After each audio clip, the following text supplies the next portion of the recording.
नमस्कार बच्चों, welcome to eLearn a unique education provider.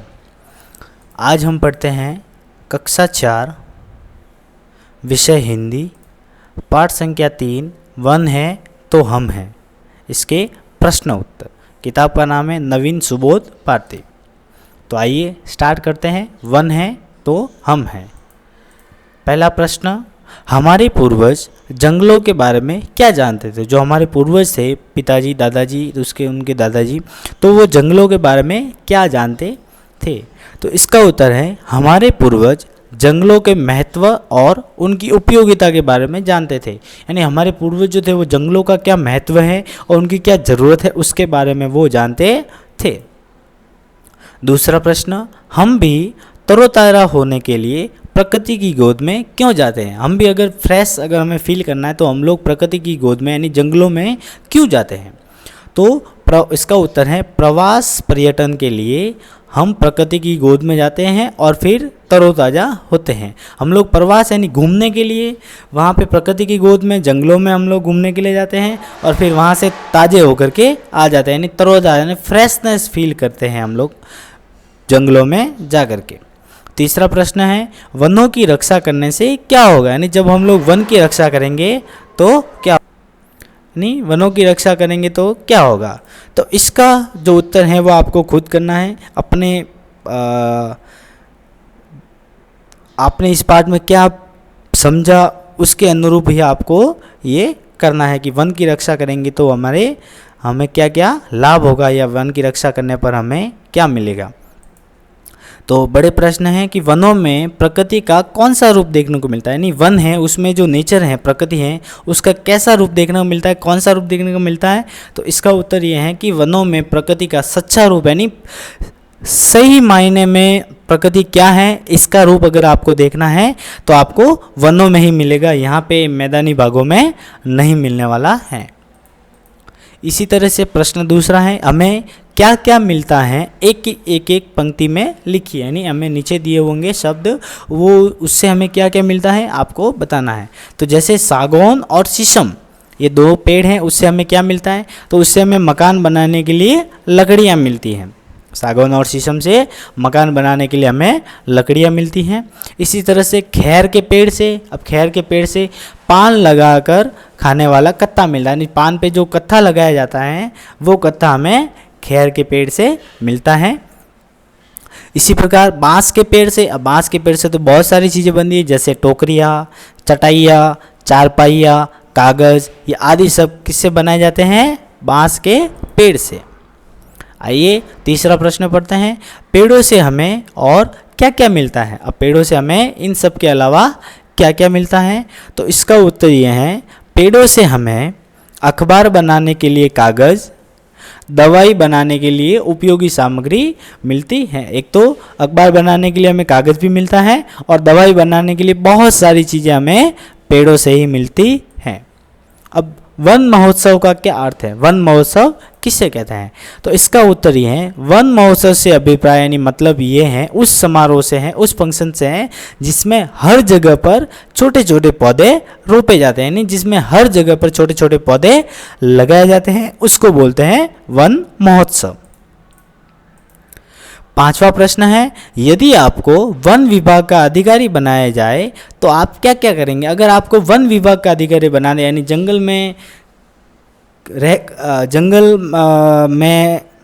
घूमने का, जंगल में देख रेख करने का अगर आपको अधिकारी बनाया जाए तो आप क्या क्या काम करोगे? तो ये आपको खुद करना है कि आप लोग उस जंगल के अधिकारी बनने के बाद आप क्या क्या करोगे। अब प्रश्न छठा है, वाक्य पूरे कीजिए। जैसे पहला है, राजा महाराजा राजपाट त्यागकर वनों में जाते थे और राजा जो थे वो राजपाट अपना सब सिंहासन वगैरह छोड़ करके जंगलों में जाते थे और वहाँ पर कुटी बनाकर शांति से रहते। वहाँ पे कुटिया बनाते थे, झोपड़ी बनाते थे और वहाँ पे शांति से रहते थे। ये आपको अपनी ब्लैंक में भरना है। इसी तरह से प्रवास पर्यटन के बहाने इसका उत्तर है कि प्रवास पर्यटन के बहाने हम लोग भी प्रकृति की गोद में चले जाते हैं और वहाँ से फिर हम लोग तरोताज़ा होकर लौटते हैं। ये आपको खाली जगह में भरना है।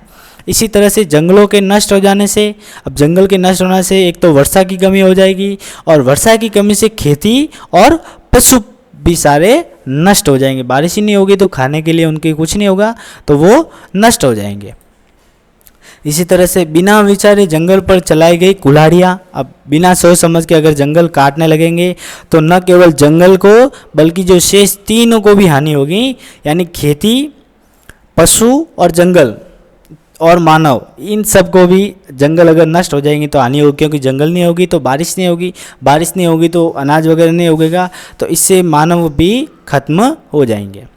अब हमने वन महोत्सव मनाना शुरू कर दिया है, क्योंकि वन संरक्षण का महत्व समझ में आता रहा है। अब हमें पता चल रहा है कि वन हमारे जीवन में कितने ज़रूरी हैं, जंगल जो है वो हम सब के लिए कितना ज़रूरी है।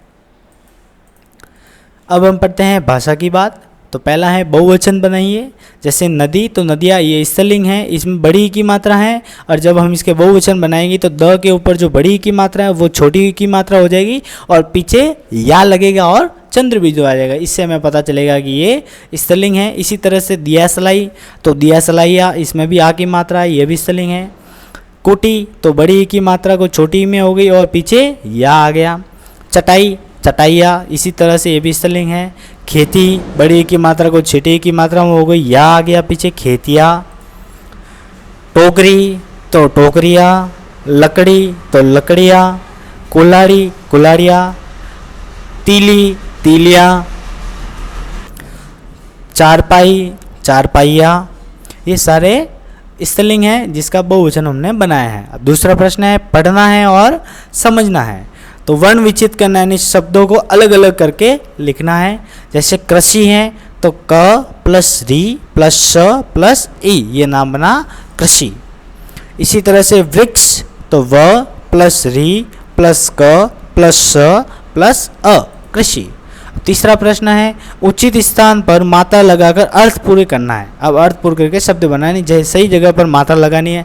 जैसे पूर्वज, तो इसमें र की मात्रा लगी है ऊपर, तो ये नाम बना पूर्वज। प्रकट, तो ये इसमें क के नीचे र की मात्रा लगी है तो नाम बना प्रकट, और त के ऊपर छोटी की मात्रा लगा तो नाम बना प्रकृति। इसी तरह से पर्यटन, तो इसमें य के ऊपर र की मात्रा लगी है तो ये नाम बना पर्यटन। रस, तो ये र के ऊपर र के नीचे ई री की मात्रा लगी है तो ये और स के ऊपर छोटी की मात्रा लगी है तो ये नाम बना ऋषि। इसी तरह से विभाग, तो विभाग ये सही शब्द नहीं है, इसके लिए हमने व के ऊपर छोटी की मात्रा लगाई, उसको नाम बना वी, तो ये नाम बना विभाग।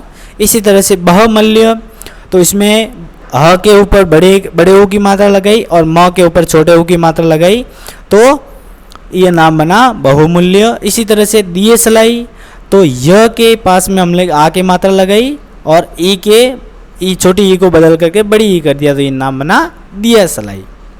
प्रश्न चौथा है निम्नलिखित शब्दों के पर्यायवाची शब्द चुनकर लिखना है। आपको पर्यायवाची शब्द इसमें से ये सारे पर्यायवाची हैं। अब नीचे जो दिए हुए होंगे आपको भरना है। जैसे जंगल लिखा हुआ है तो जंगल का एक पर्यायवाची नाम है कानन और दूसरा नाम है अरण्य। तो जंगल के दो पर्यायवाची हो गए कानन और अरण्य। इसी प्रकार से फूल, तो फूल के एक तो है पुष्प और एक है कुसुम, ये इसके पर्यायवाची शब्द हैं। इसी प्रकार से वृक्ष, तो वृक्ष के एक है पादप और एक शब्द है तरु। इसी प्रकार से माँ, तो माँ का एक पर्यायवाची शब्द है जननी और एक शब्द है माता। इसी प्रकार से विद्यालय, तो विद्यालय का एक और नाम है पाठशाला और दूसरा नाम है मदरसा। Thank you.